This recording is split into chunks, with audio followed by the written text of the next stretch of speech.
bonjour à tous, bienvenue dans cette émission. Pour ceux qui la découvrent, n'hésitez pas à follow la chaîne.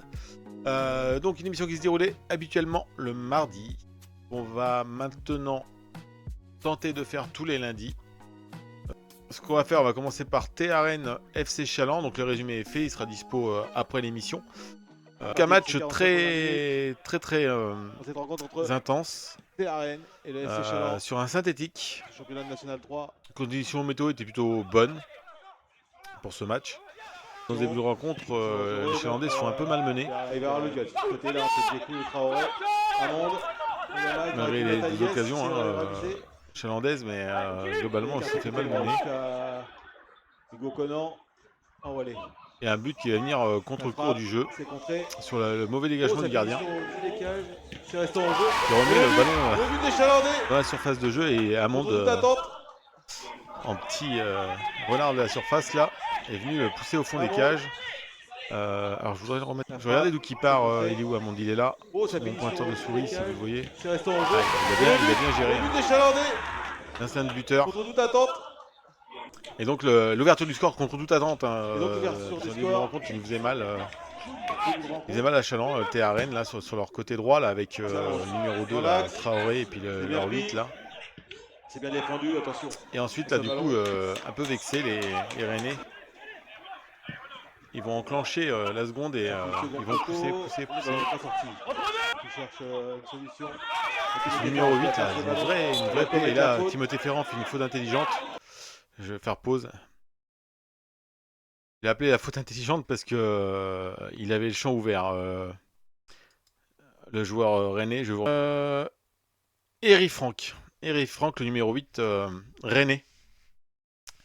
Qui fait un match. Il a vraiment embêté. embêté. Il n'a pas pu contrôler ce ballon, attention. Intérêt. C'est fort, c'est allé jusqu'à Eri. Numéro 8 là. Eri. Traoré. C'est encore lui qui distribue le jeu. Il est souvent seul. Très bon déplacement sur le ballon. Très fort, trop fort. Djekou qui a été un petit peu irrégulier dans cette première période. Côté chalandais. Il fait un bon premier quart d'heure et après ça va revenir. La tête, une nouvelle faute. Attention. Ça réclame la faute. Et là, la fameuse faute. Et là, on va venir sur cette faute. On voit que les joueurs chalandais réclament quelque chose. Et franchement, pendant le direct, je ne l'ai pas vu. Et je pense que le chat n'a pas réagi non plus. Je ne sais pas ceux qui étaient là au match. Si vous aviez vu quelque chose. Cette action, il y a bien main. Et c'est l'action qui emmène le but par la suite. Alors l'autre autrement. Ici, il se l'amène avec la main. Il se le fait rouler sur le torse et il revient sur l'autre main. Si vous êtes bien attentif, je vais vous prendre la vidéo sur un autre logiciel là pour vous montrer le ralenti. Alors je vous le mets au ralenti. Là, il se l'emmène de la main. Et hop, il le fait rouler sur l'autre main. Et là, même le gardien a vu la main. C'est pour ça qu'il lève. Et là, personne ne bronche. Donc là, ça va réclamer la main. Ça va réclamer. Et il va sortir le carton. Ah, si on voit bien, il fait bien. Il prend là. Il roule sur le torse et il revient là. Et là, par contre, la frappe, elle est... Oh, magnifique. Et là, c'est là qu'il recolle au score. Égalisation. Mérité, T-Arène. Et en deuxième mi-temps, match beaucoup plus équilibré. On sent dans les mains qui va écarter match son équilibré, beaucoup de batailles au milieu de terrain. Il va prolonger. Avec ce numéro 8 qui nous a beaucoup embêté. Il y avait aussi le... Je vais faire une pause. Je vais faire la pause au moment de la tête de... Ça va mettre sur Djekou. Bon, et là, Elias Benmiroche, il va. Je pense qu'il est pas trop mal, sauf qu'il est un peu court. Et derrière, on a Agamar et Enoch. Et je pense que s'il la laisse passer, il y a de fortes chances qu'Amande la mette au fond quand même. Voilà, à ce moment-là, tu vois, ils sont synchro. Merci pour le follow. Ils sont vraiment synchro tous les deux. Et ah oui, j'ai pas l'animation du follow là. Ah, il faudrait que je la mette. Autant pour moi. Du coup, je pense que s'il la laisse passer, je pense qu'Enoch la met au fond. que Enoch, que Hammond la met au fond. Ici, il se fait un petit peu faute faucher. obtenue. Donc la faute est sifflée et il sort blessé, le joueur, le numéro 5 de TRN. Il a bonne rentrée par contre de Traoré là, côté chalandais, il fait vraiment une bonne rentrée. Et ça revient vite dessus. C'est la meilleure rentrée qu'il fait depuis le début de saison, je trouve. Il conserve Dans le un ballon. match qui est pas facile, là d'ailleurs il n'y a pas de faute, mais la faute, là. Non. on lui fait une plus de judo. Il y a un petit balayage. Surtout en deuxième mi-temps. Là on voit pas bien. Alors là, pareil, il y a une petite faute de l'arbitre pour moi aussi. Je vais remettre le contact. Je suis dans la limite du cadrage. Hop, et là il y a contact. Et là, le contact qu'il y a là, au bord de votre écran là, en fait c'est Alex Hérault qui saute en premier, un peu le pied en avant. On va pas dire, je pense que c'est ça que l'arbitre il a jugé. Et en fait, le joueur de TRN arrive vachement en retard. D'ailleurs, on voit il a eu le temps de se tourner pour venir heurter Alex Hérault. Et pour nous, la faute, elle était clairement rennaise. Oula, le contact, il est en retard, le joueur rennais. Et là, il va mettre la faute en faveur des Rennais. Mais c'est ok. Bon, il a fini par accrocher. Il a été sur un scandale un petit peu. Allez, pour Hammond en relais. Il a une très bonne action chalandaise, mais qui va rien donner. Mais très construite. Ça va revenir. Rien. Là, Landry qui fait une frappe de frappe. Et ça se finit là-dessus, c'est dommage parce que c'est une très belle action. Je vais remettre là parce que du coup je parlais. Et, on va se remettre l'action. Allez, Foyette, oui. Allez, faut mettre là, clairement ici. Pof. Le joueur se relève, il vient mettre un coup de pied dans le point de pied d'appui d'Hugo Conan. Et le match doit se finir là-dessus. Donc c'est pas un mauvais score, hein, parce que franchement c'était un match, fin du match, un partout. Rude. Dur que ce soit pour les Chalandais ou pour les Rennais, hein, parce que la deuxième mi-temps était plus équilibrée.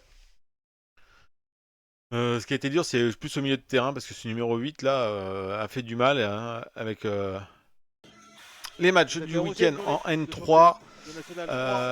Donc où il y a 4 équipes qui s'imposent. Vertou 3-2 contre Panazol. Sablé FC, ça va leur faire du bien, 2-0 contre Chorret. Vitré qui s'impose 4-2 contre le Stade Lavallois. Au Stade Lavallois, ça c'est un exploit je trouve. Et la Chêneraie, donc il l'emporte contre Saint-Philibert où je m'incline.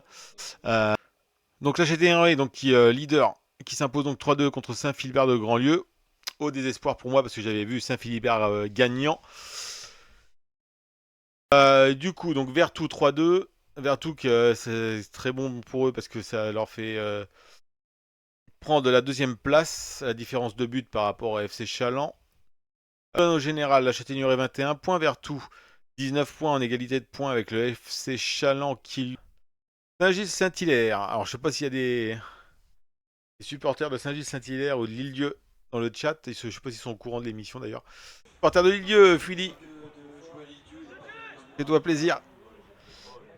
Je disais que c'est une équipe, moi, c'est toujours une équipe qui me surprend, enfin qui m'intéresse parce que je trouve que c'est fort d'avoir une équipe sur l'île et de venir jouer comme ça sur le continent avec tous les aléas qu'on peut rencontrer, le bateau, la journée qui commence tôt, qui finit tard. Voilà. Ouais, voilà, il me dit que ces gars sont partis donc du coup à 7h15 de Lille pour un retour sur l'île à 20h45. Ouais, des grosses journées quoi. Donc c'est super bien de... Alors c'est un match qui a été maîtrisé de bout en bout par Saint-Gilles-Saint-Hilaire. Le gardien en première mi-temps qui maintient son équipe hors de l'eau. Là on voit il y a beaucoup de jeunes, hein. Il y a beaucoup de, je crois, de U18. Hein. Ça se voit hein, au niveau gabarit. Les U15 ont une équipe juste de l'Île-Dieu, d'accord. Et les U18 sont surclassés en senior cette année. Ouais, j'ai vu qu'ils étaient surclassés. Il y en avait pas mal. Ils ont eu cette occasion-là, si on peut appeler ça une occasion. Ils en ont eu 2 ou 3 maxi l'Île-Dieu. Mais ils ont tenu le 0-0. Alors c'est la pépite là, le 11 là. C'est la nouvelle petite pépite de Saint-Gilles, là, le numéro 11. Et coup de pied arrêté, première mi-temps côté Saint-Gilles, très mal tiré, à part celui-ci. C'est vraiment que je dis que c'est le coup de pied arrêté le mieux tiré de la première mi-temps. Et là c'est l'action du match. C'est le fait de jeu du match. Gros débat dans les tribunes. Ouais, il doit prendre rouge le gardien et tout ça. Alors chacun avait un peu son interprétation. Moi je l'ai pas vu comme ça en fait. Moi je croyais que l'attaquant avait les deux pieds décollés. Et en fait pas du tout. Voilà. Et là il se jette pour choper le ballon. Et le gardien, il fonce même pas dessus. Il attend le ballon à venir. Et en fait il se fait un peu avoir. Et avec sa glissade, ils vont venir s'entrechoquer. Donc en fait, je pense que c'était bien arbitré. L'arbitre n'a pas sorti de carton. Il me semble, en tout cas, je ne l'ai pas vu faire.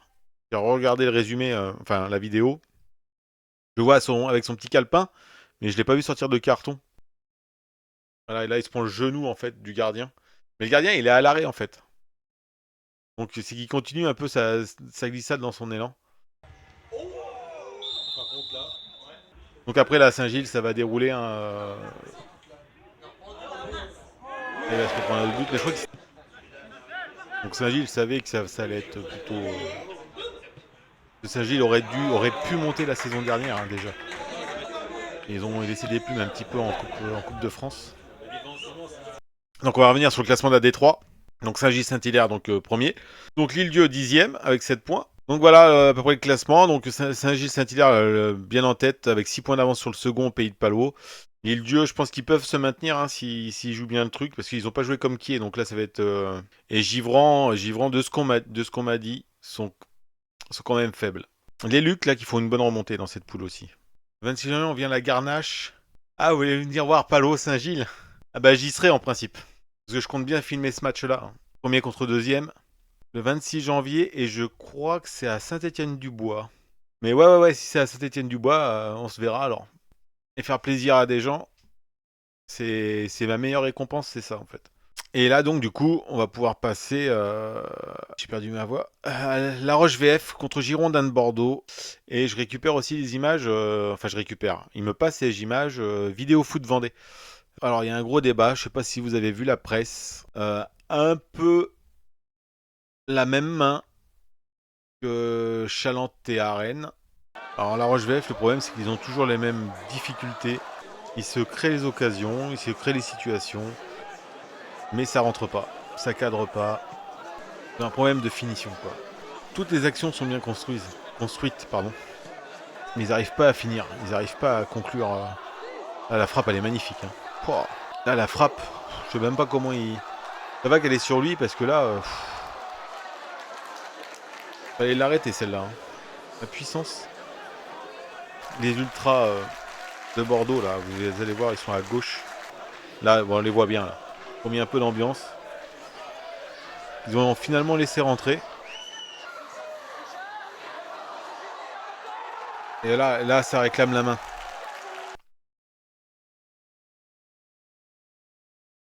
Alors, on l'a vu juste avant. Alors, pour l'arbitre, c'est peut-être pas évident à voir non plus. Hein. Ah, il se l'emmène. Il se l'emmène juste avant là, avec la main. Juste avant. Ici, déjà. Et là, à la fin. Ouais, les Lyonnais ont du mal devant les buts.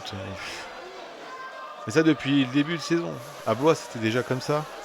Le premier match de la saison, c'était déjà ça. Et là, je sais plus. Ouais, c'est là. C'est là qu'il y a, pour moi, il y a penalty là-dessus.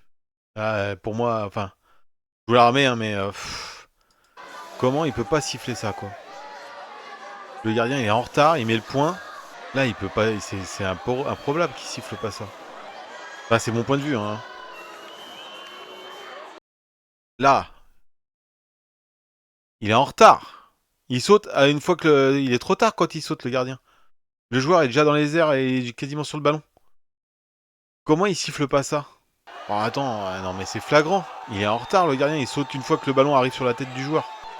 Pourtant, ça jouait pas mal hein, quand même, je trouve. Hein. Oh là, il manque un centimètre. On l'a poussé au fond. Oh là là, il a régalé là. Oh là, encore une fois. C'est dingue. Hein. Et Bordeaux gagne toujours avec des petits scores. Hein. Bordeaux, ça pose toujours 1-0. Ils ont les occasions. Hein. Ouais, ils gagnent souvent avec des petits scores. Que du 1-0, même contre le Poiré, ils ont fait 1-0.